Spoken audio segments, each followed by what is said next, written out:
Hey, yo, what up, squad? Hey, look, as I said about rolling this joint that we're going to be smoking in our next reaction, I thought I'd get a quick message out there. Hey, yo, look, all our sympathy, all our hopes, all our prayers, all our love goes out to everyone over there in Ukraine. And also to the Russian people as well, bro. I feel like I need to say this, right? This is not the Russian people's war. This is not Russia's war. This is Putin's war. Right? So my heart, my prayers, my love goes out to everyone dealing with the conflict. But look, I feel like it's our duty. If anyone has a platform, if anyone has a chance or an opportunity to be speaking to many people, kind of like this here, like YouTube, I feel like it's our duty to say something. Do you know what I mean? I feel like you'd be silly not to use the platform that you have to speak out against what's going on, bro. Do you know what I mean? As a New Zealander, bro, as a New Zealander who lives in a country where our rights, our freedoms practiced daily. I'm lucky that I come from a country that gets these opportunities to practice our freedom however we wish to. Right? I feel like every human being on this planet is entitled to that opportunity to live free, to make whatever choices you want, to be able to have aspirations, to be able to have dreams and goals and be able to do whatever you have to by any means to reach those. And for someone to take that away, to take those basic human rights away from people, I can't comprehend that, bro. So, yo, support to Ukraine, love to everyone out there, spread the word, bro, stop the war. You know what I mean? Stop the war. Everyone has their country. Everyone has their own land. Everyone has their own ways, their own cultures, their own religions, their own ways of life. And everyone should have the right to practice those and live out those. Alright? Nothing but love from HOODROK. Stay safe, stay dangerous. We out. How you get like that? How the whole team go flex like? How the whole phone take a jet like? How the think go flex like? How you get like that? How the whole team go flex like that? How you fly a jet like that? How you be on the road when the feds like that? And the feds go hard, so we gotta hit the gas when we see them cars. Then we can't go back or see them bars. Locked in the gym, now we them stars. Now we Hey, yo, what up, squad? Welcome back to HOODROK Entertainment, bro. The realest, illest, dopest, most active reaction channel on YouTube. Hey, yo, if this is your first time visiting my channel, click up, scroll up, tap in, whatever you want to call it, go ahead and do that. For this one here, this is a special one, bro. This was sent in by one of our Ukrainian subscribers and who's living in Australia. M2400. Shout out M2400 for this one, bro.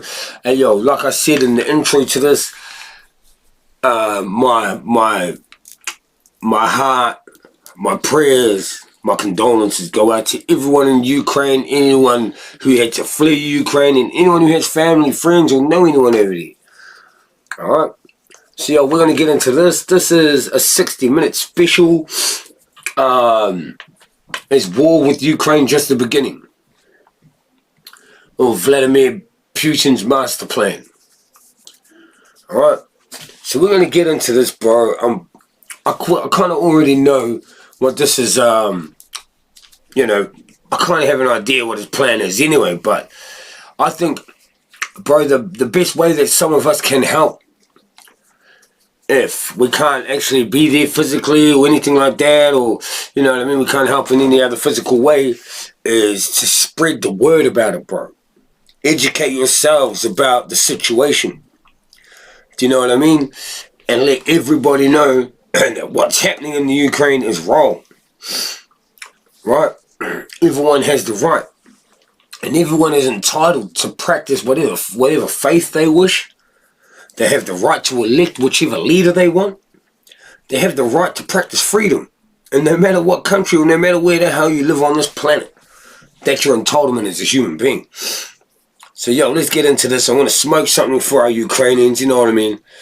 We're going to smoke for those that have lost their lives. Rest in peace to everyone that lost their lives trying to fight for the country. I feel sorry for the Russian people as well, bro, because they're being affected by a war that's not theirs neither.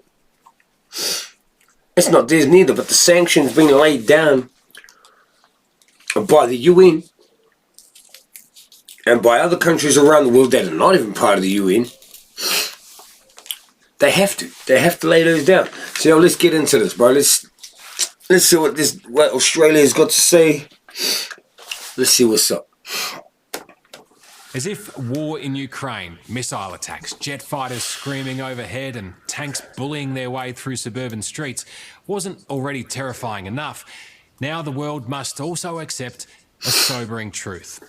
This is just the beginning. The architect of this catastrophe, Russia's autocratic leader Vladimir Putin, has a master plan that doesn't stop with punishing 44 million Ukrainian citizens. With the collapse of Kiev, Putin will look elsewhere in Eastern Europe to prove his dominance. And in this very deliberate bid to wreak havoc, he's prepared to damn international law and damn the West.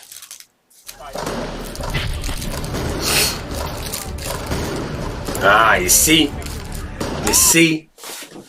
You just seen that. This is where it's all. Now, this is wrong, bro. Like, I don't like this, bro. These are families, you know what I mean? I see kids running from missiles, all this shit. I ain't about that.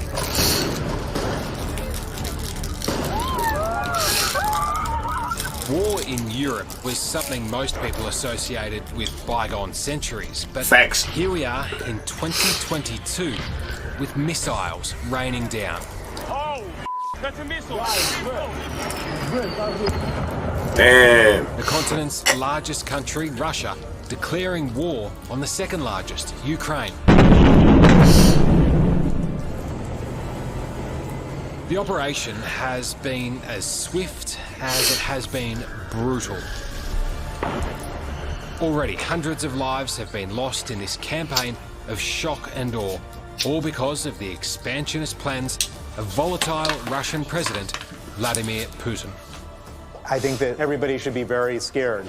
We have a truly evil man who is in possession of nuclear warheads. Damn.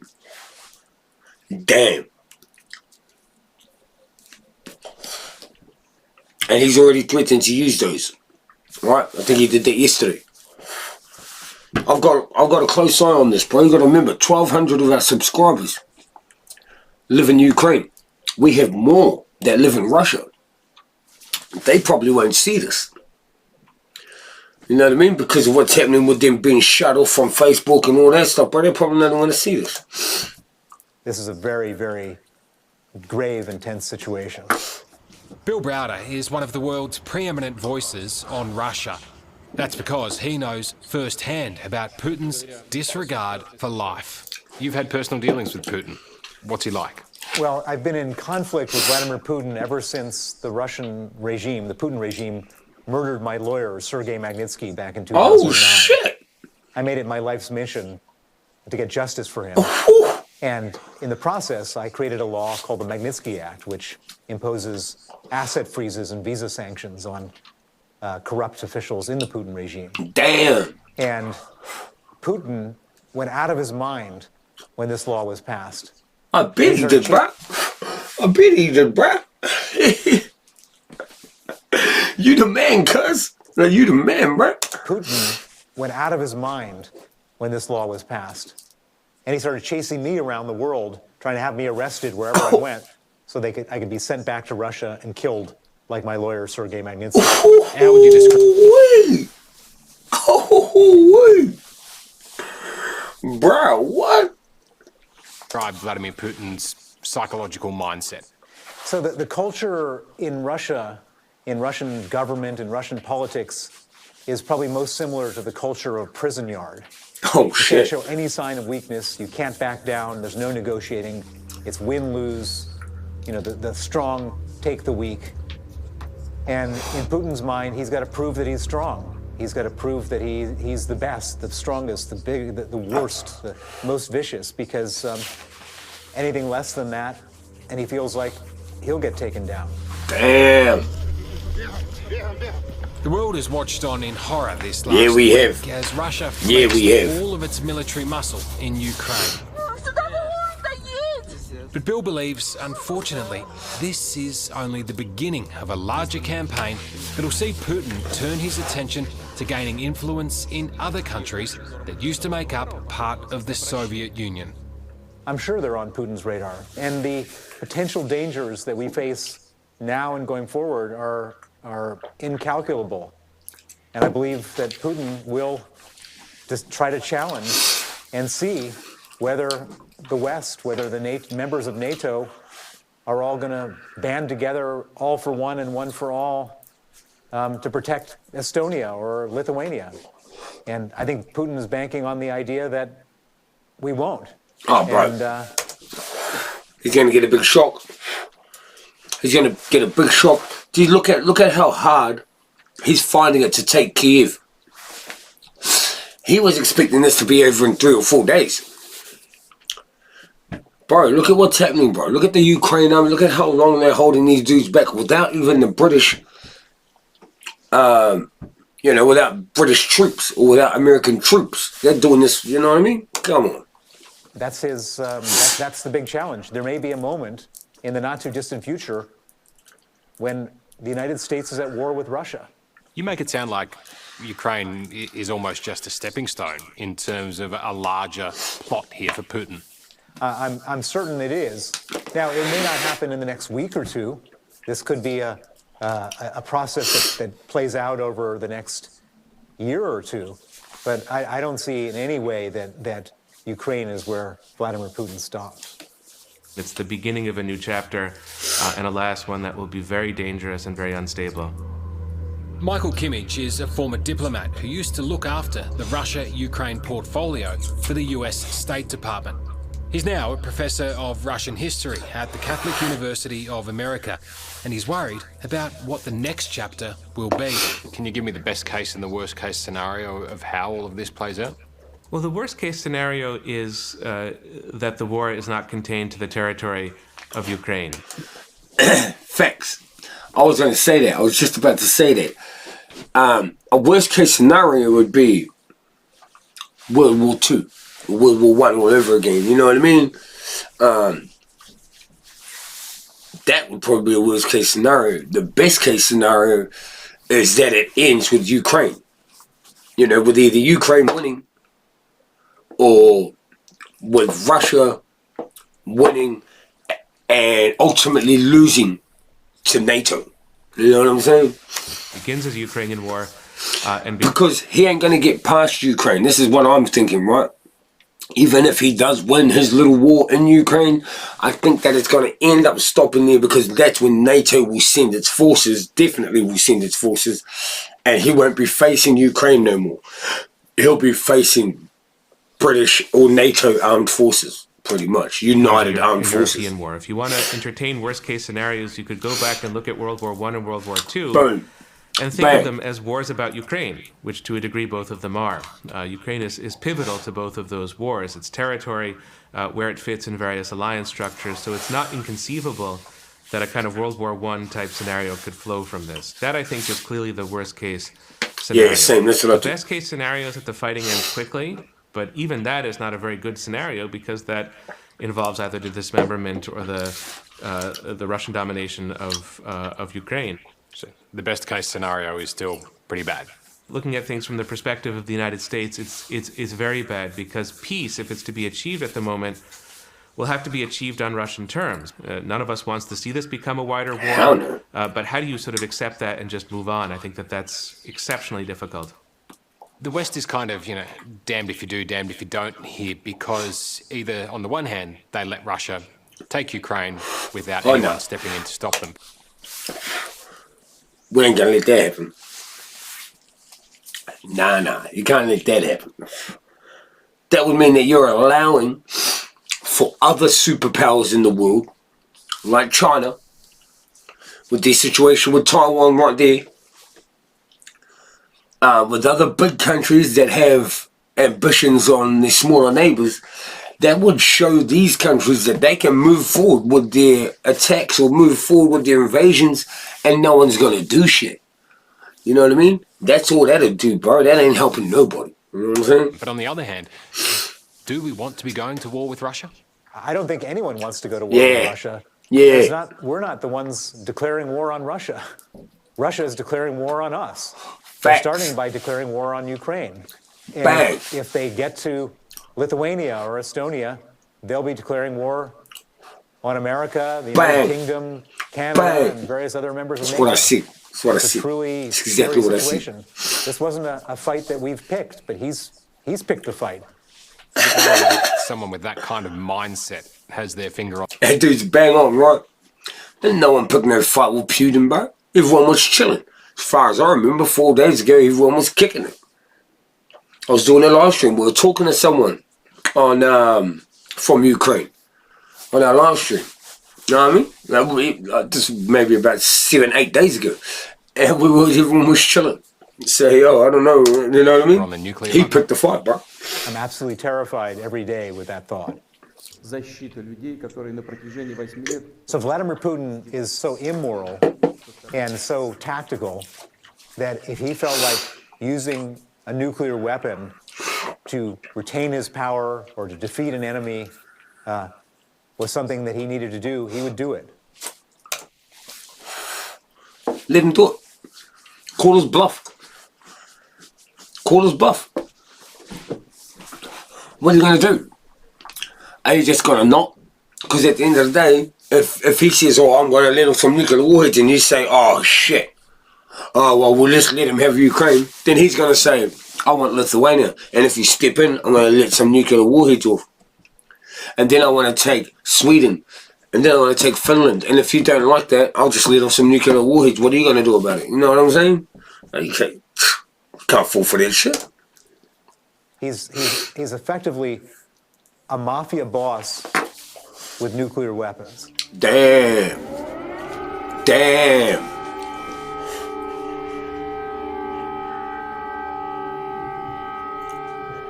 Putin has always been renowned as unpredictable and irrational. What were they doing? Oh, Putin it's has a always makeshift been little. renowned I as got it. unpredictable and irrational. But since the outbreak of COVID, the president's effectively cut himself off. Imagine if this dude up the back here, imagine if he just pulled a gun out. Boom! Imagine if he just pulled a gun out. Boom, motherfucker! From the outside world, and that has only intensified his paranoia. As the pandemic... What's that say?